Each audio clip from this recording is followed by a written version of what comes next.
তো গাইস আজকে যেহেতু ভাইয়ের বার্থডে তার জন্য হঠাৎ করে মনে পড়লো সবার। তো তার মনে পড়ার পর তারপরে যে বেলুন টেলুন আনা হয়েছে, তোমরা দেখতেই পাচ্ছ বেলুন লাগানো হয়ে গেছে। তো তারপরে যে কেক কাটবো, তো কেক কাটার জন্য ওই যে ধূপকাঠি, তারপরে যে প্রদীপ টদীপ সব রেডি করা হয়ে গেছে গা। তারপরে যে ভাইয়ের বুনুর সাইডে বসে আছে, মানে আমারও বুনু বসে আছে সাইডে, আর ভাইরে আমি খোঁচা মারতেছি, যেটা ছোটো ভাই। তো এই ভাইরে খোঁচা মারলে সে আমার ভাল লাগে, তাই আমি খোঁচা মারতেছিলাম। তারপরে যে দিদা আশীর্বাদ করতেছে, তোমরা দেখতেই পাচ্ছ দিদা আশীর্বাদ করতেছে ভাইরে। তো এই যে দুব্বা আর সে ধান দুব্বা দিয়ে আশীর্বাদ করতেছে। প্রথম আশীর্বাদ হয়ে গেল, দ্বিতীয় আশীর্বাদ হয়ে গেল, তারপরে তৃতীয়বার মানে 3বার মাথায় দিয়ে আশীর্বাদ করতে লাগে, তো সেটাই করতেছে দিদা। তারপরে যে প্রদীপের একটা হাত দিয়ে আলো দেওয়া লাগে, তো এটা দিয়ে দেওয়া হয়ে গেল গা। তো ভাইয়ের উপরে দেখতে পাচ্ছ, তো ওই যে প্রদীপের একটা ভাব দিয়া, গরম ভাব দিয়া আশীর্বাদ করতেছে। তো আশীর্বাদ করা কমপ্লিট হয়ে গেল, আর আমি বাইরে একটু খুঁচা মারতেছি। এই যে ছোটো ভাই, দুইটা ছোটো ভাই জগাই মাদাই, দুইটা ভাইরে একটু খুঁচাখুচি মারতেছি, তার কারণ এদেরকে খুঁচা না মারলে আমার ভালো লাগে না। তো এতে দুইজনেরই খুঁচা মারতেছি, পুরা দমে খুঁচা মারতেছি, তোমরা দেখবারই পাইতেছো। তো তারপরে যে কাকি অনেকদিন পর আসলো বাড়িতে। তো কাকি এই যে ভাইরে আশীর্বাদ করতেছে, তোমরা দেখবারই পাইতেছো, ধান দুব্বা দিয়ে এই যে পুরা দমে আশীর্বাদ করতেছে। আর ভাই কাকির দিকে তাকায় আর রয়েছে অনেকদিন পরে, ঠিক আছে।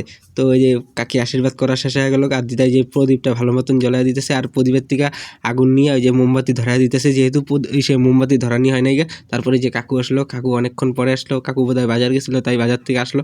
তো আসার পরে কাকু এই যে কইতেছে, এই যে কাকি আবার নবদিতর মা মানে কাকি আবার ভাইরে যে সে ঘড়ি গিফট করলো। তো ঘড়িটা তোমরা দেখতেই পারলা। তো এই যে প্রদীপটাই সে মোমবাতি ধারানি হয়ে গেছে গা। তো এখন এই যে কেক কাটা হবে, তোমরা দেখতেই পারবে আস্তে ধীরে। তো এই যে মোমবাতি আর কেকটা তোমরা দেখতেই পারলা, যে ভাই বুনুরে একটু খুঁজা মারতেছি, নাহলে ভালো লাগতেছে না। তারপরে এই যে ভাইরেও খুঁজা মারতেছি। তো তারপরে যে কাকু দেখতেই পারলা, কাকু পুরো টুপি পরে এসে বললো কেক কাটার এই জায়গায়। তো এই যে দিদা কাকি এখন ছোটো কাকি আবার আশীর্বাদ করতেছে ভাইরে। ওই যে পরপর 3বার আশীর্বাদ করা কমপ্লিটলি হয়ে গেল গা। তারপরে যে ছোটো কাকি আবার বড় নবদিতর মা এই যে ভাইয়ের দিকে দেখাইতেছি, এই যে বুনু আমার বুনু আবার ফট করে এসে বললো, তোমরা দেখতে পারলা। আর ভাই কি পুরো খুশি, ভাইয়ের জন্মদিন, ভাই তো খুশি হবে, এটাই স্বাভাবিক। তো জগাই মাদাই দুইটাই সাইডে ছিল, আর তো এই যে জগাই মাদাই দুইটা সাইডেই ছিল, তোমরা দেখতেই পারলা। যে ভাই যেহেতু কেক কাটা হয়েছে তার জন্য এই যে টাকাও পাইছে, তারপরে আবার এই যে 50 টাকাও পাইছে, তারপরে আবার ডায়েরি মিল্ক কেকটা পাইছে, কেকটা তোমরা দেখতেই পারলা। আর বুনুরে একটু খুঁচা মারলাম আমি, বুনুরে খুঁচা না মারলে ভালো লাগে না, তো একটু বুনুরে খুঁচা মারলাম। আমার কাশি ভাই ছিল তাই একটু কাশলাম। তো গাইছে যে তোমরা দেখতে পাচ্ছ কেক কাটা হইতেছে পুরো ফিলিংসের মধ্যে দিয়ে, আর ভাই কাকু ক্যামেরা করতেছে, ঠিক আছে। তারপরে এই যে জগাই মাদাই পুরো বেলুন মুখের মধ্যে নিয়ে পুরো দামে হাসাহাসি শুরু করছে, আর হাসাহাসি শুরু করছে মানে একটা ব্যাপারই আলাদা।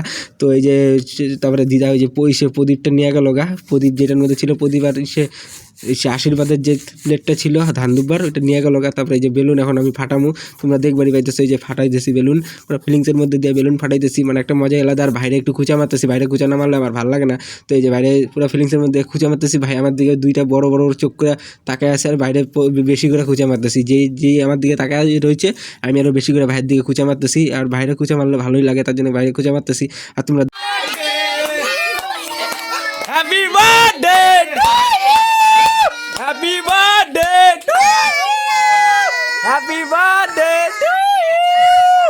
Happy birthday! ও কেকটা সেই টেস্ট আছে, এটা অর্ডার দিয়ে বানানো হয়েছে এটা। ও টেস্টটা সেই কেকটা বাড়িতে খাও মা যা খাও গালে করে লাগাবি না।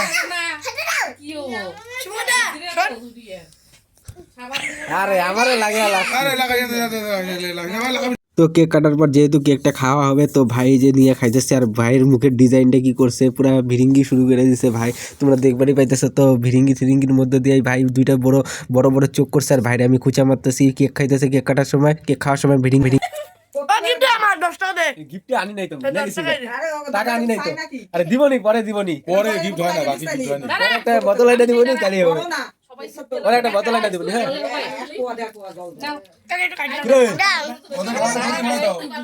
ওদের খাওয়া দাও খা মা খা মা জানছি অনেক মাংস আছে মা দে তোর ভাগের কেকটা দে, তোর ভাগের কেকটা দে তোর ভাগের কেকটা দে ভালো তো এটা অর্ডার দিয়ে বানিয়ে নিয়েছে এই বানাচ্ছে দে বাড়িতে বানাচ্ছে এটা বাড়িতে বানিয়ে যাবে মেয়ে আমাকে দেওয়া বানাই দিই কারণ সবাই বাড়িতে কেক বানায় তো বাড়িতে বাড়িতে বানাই দাও তো পুরো ফিলিংসের মধ্যে দিয়ে বুনু কেক কাটার পর কেক খাইতেছে, বুনু দেখতেই পারলা কেক। তো গাইস আমি আবার কোন সাদবি যে আমি কেক খাবো না, তো ফিলিংসের মধ্যে দিয়ে আমিও কেক নিয়ে কেক খাওয়া শুরু করে দিছি। তোমরা দেখতেই পাচ্ছ কেক চাটাচাটি করে কেক খাওয়া কমপ্লিটলি হয়ে গেল গা। তো এখন আঙুল চাটতেছি, কেকের এতটাই টেস্ট ছিল তাই কেকটার টেস্ট এতই ছিল যে আঙুল চাটাচাটি শুরু করে দিছি খাওয়ার পরে। তারপরে যে কেকের অবস্থা দেখতেই পাচ্ছ, তারপরে এই যে দুই কাকি মিলা কেক খাইতেছে পুরা দমে। তো কেক খাওয়া হয়ে গেল গা প্রায়। তো এই যে নবদিত আবার আমার দিকে তাকায় কি জান কইতেছে, নাকি কাকুর দিকে তাকায় কি কইতেছে, কি জান আনার কথা কইতেছে। তো যেহেতু নবদিত কাকুরে কি জান আনার কথা কইতেছে সেটা তো আমি আর জানি না, তো তোমরা দেখতেই পাচ্ছ কি জান আনার কথা কইতেছে। তারপরে যে ভাইয়ের থেকে অর্ধেক করে একটু কেক নিলাম, যেহেতু কেকের টেস্টটা সেই ছিল তাই ভাইয়ের কাছ থেকে একটু পটায় কেকটা নিয়ে নিলাম, ঠিক নিয়ে খাওয়া ফেলাইলাম। তারপরে খাওয়া দাওয়ার পর তারপরে যতগুলো বেলুনগুলো ছাড়লে হয় তো বেলুনগুলো একটু ফুটানি শুরু করে দিলাম। তোমরা দেখবারই পাইতেছো ফাটাইতেছে। তারপরে এই যে আমরা এখন এই জায়গায় একটা লেজার লাইট লাগাবো বারান্দার মধ্যে, লেজার লাইট লাগাই লেজার লাইটের আলোটা দেখবারই পাইতেছো। আর ভিডিওটা এই জায়গায় স্টপ করে দিলাম, কালকে নেক্সট ব্লগে